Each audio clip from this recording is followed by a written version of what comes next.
పంచభూతంబులును లేవు ఎంచి చూడ, పంచవస్తలు లేకనే పూర్ణ బయలు. పంచగగనాద్యాతీతమై పరగచుండు, కల్పనాతీత యోగాత్మ కేవలాత్మా.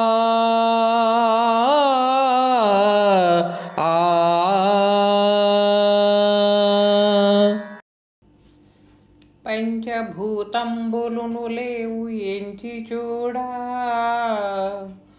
పంచవస్తలు లేకనే పూర్ణ బయలు. పంచగగనాద్యతీతమే పరగచుండు, కల్పనాతీత యోగాత్మ కేవలాత్మ. జై గురుదేవా. బలరామ పండితుల వారిచే విరచితమైన కేవలాత్మ శతకంలో 17వ గీత పద్యం. గురుదేవులు ఒక విషయాన్ని మనకు తెలియజేశారు. తాను ఉన్నప్పుడు, తాను లేనప్పుడు, తాను కలగక పూర్వం ఈ మూటిని తాను ఉండగా దర్శించినటువంటి వాడే మర్మయోగి అనే భావన ఎరుక చేసినటువంటి గురుదేవులు అచల లక్షణాన్ని చాలా సుస్పష్టంగా చెప్తున్నారు. ఏంటంటే, పంచభూతంబులును లేవు ఎంచి చూడ. ఇక్కడ పాంచభౌతికమైనటువంటిది శరీరం, పాంచభౌతికమైనటువంటిది జగత్తు. ఈ శరీరమే జగత్తుకు నమూనా. అయితే ఇవి లేనివి అంటున్నారు. ఎప్పుడు ఎంచి చూసినట్లయితే ఎంచక లేవు అనే దానికి కుదరదు. మిథ్య ఇది వాస్తవం. కానీ అవి ఎలా లేవు అనే విషయాన్ని గురువు ద్వారా గమనించాలి. దీనికి సాంఖ్య సూత్రము. ఎంచటం అంటే లెక్కించటం.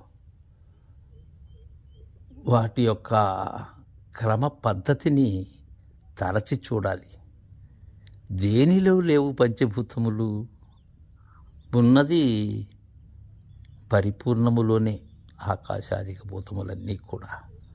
అయితే దానికి అంటకనే ఉన్నాయి, దానిలో లేకనే తోయబడినటువంటివి ఎలా లేవు అనే విషయం మనకు దృఢం కావాలి. పంచవస్థలు లేకనే పూర్ణ బయలు. అవస్థ అంటే మనం ఉన్న స్థితి. అయితే అన్ని స్థితులు మనం ఎరగలేము.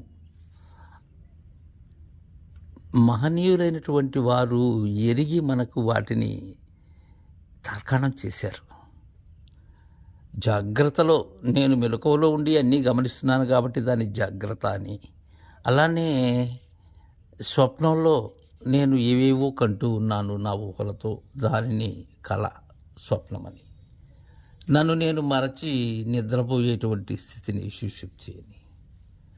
తదుపరి తుర్యము అనేది నేను ఈ మూటికి విలక్షణంగా ఉండబడేటువంటి మహాకారణ రూపంలో ఎలా ఉన్నాను అనేది.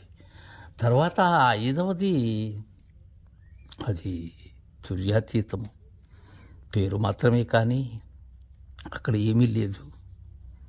అది కేవలాత్మస్థితి. అది అయితే ఈ 5 కూడా లేవంటున్నారు బాలరామ పండితులు. ఈ మహనీయుని ఆధారంగానే అనుభవానంద స్వాములు వారు పంచతనువులు ఎరుకే ప్రణవాక్షరమసలే ఎరుకే అంటారు ఒక తత్వాతీతంలో. కారణం ఏంటంటే, కైవల్యంలో నన్ను నేను కోల్పోతాను. అయితే నన్ను నేను కోల్పోయిన విషయం ఏదైతే ఉన్నదో అక్కడ నిర్ణయం జరుగుతూ ఉన్నది. కావున అది కూడా ఎరుకే అంటారు పెద్దలైనటువంటి వారు. అదే అంటున్నారు బాలరామ పండితులు. పంచవస్థలు లేకనే, ఇంకా అక్కడ ఈ బోధ ఈ మాట ఏమీ చెల్లదు అక్కడ. అదే పూర్ణ బయలు, అది సర్వశూన్యమైనటువంటి పూర్ణమది. చెప్పుటకు అలవి కానటువంటిది. చెప్పితే అది 5వ అవస్థకి తీరుతుంది. అక్కడ నేను ఉండాలి చెప్పేందుకు, గురు శిష్యులు ఉండాలి బోధ గడిపేందుకు కాదు. అది మాట లేనిది. అదే అంతే. అది పంచగగనాధ్యతీతమై పరగచుండు, పంచాకాశములు మీరినది అంటున్నారు. పంచ ఆకాశములకు అందనటువంటిది. ఎలా అంటే బయలంటేనే ఆకాశం.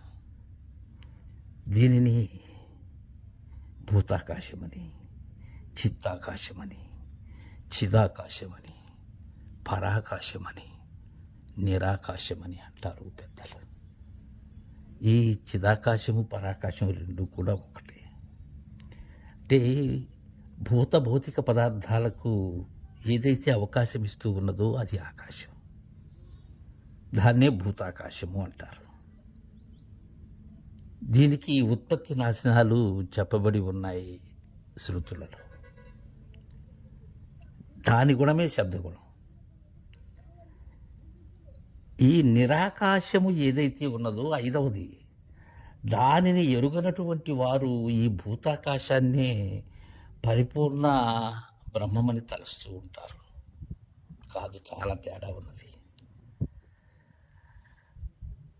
ఇక పరిశుద్ధాంతఃకరణము ఏదైతే ఉన్నదో అది చిత్తాకాశం. దీనికి కూడా ఉత్పత్తి నాశాలు ఉన్నాయి. ఇది వృత్తి రూపముగా పరిణామాన్ని పొందుతూ ఉంటుంది. చాలామంది ఈ చిత్తాకాశం ఏదైతే ఉన్నదో దీనిని పరిపూర్ణము అనే భావనతో ఉంటారు. దాన్నే దహరాకాశము అని కూడా అంటారు. ఇక అంతఃకరణమునందు పుట్టి నశించేటువంటి సంకల్పానికి, పుట్టబోయేటువంటి సంకల్పానికి మధ్య నుండి రెంటిని ప్రకాశింపచేసేటువంటి చిదాత్మను చిదాకాశము అంటారు. ఈ చిదాకాశాన్నే పరాకాశము అని కూడా అంటారు. అయితే ఇక్కడ ఈ పరాకాశ రూపమైనటువంటి దానికి చిదాత్మ సచ్చిదానంద లక్షణాలు ఉన్నాయి. ఈ సచ్చిదానంద లక్షణాలు ఉండేది పరిపూర్ణం కాదు కదా. కారణం ఏంటంటే మనస్సు ఊహిస్తూ చెప్పబడేటువంటిది పరిపూర్ణం ఎలా అవుతుంది? కుదరదు. అక్కడ లక్ష్యాతీతమైనటువంటి అచల పరిపూర్ణము ఏదైతే ఉన్నదో దాన్ని ఎరుగలేక లక్షణాలు కలిగినటువంటి సచ్చిదానందాలను అచల పరిపూర్ణము అని తలవటం అది అజ్ఞాన విలసితం. అది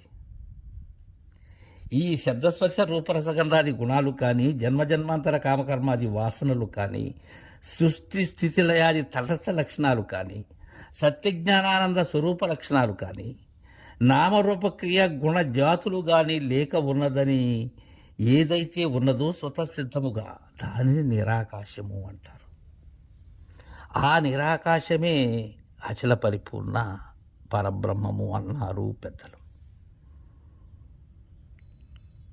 దీనినే ఈ బాహ్య అని ఎట్టంటే కోపీన భవతి అని, అంటే కోపి అంటే బట్ట, నభవతి అంటే ఏమీ లేదు. ఈ ఉత్తబట్ట బయల్లో జీవేశ్వరులు కానీ, ప్రకృతి పురుషులు కానీ, పంచభూతములు కానీ ఇవేవీ లేవు. ఈ అవస్థలు అదే చెప్తున్నారు అచల లక్షణాన్ని గురించి. పంచగగనాధ్యతీతమై పరగచుండు. పరగచుండు ఎంత గొప్ప పదం. అలా ఒప్పుగా ఉన్నది బయలు. అలా ఒప్పిదమై ఉన్నది. కల్పనాతీత యోగాత్మ కేవలాత్మ. జై గురుదేవా.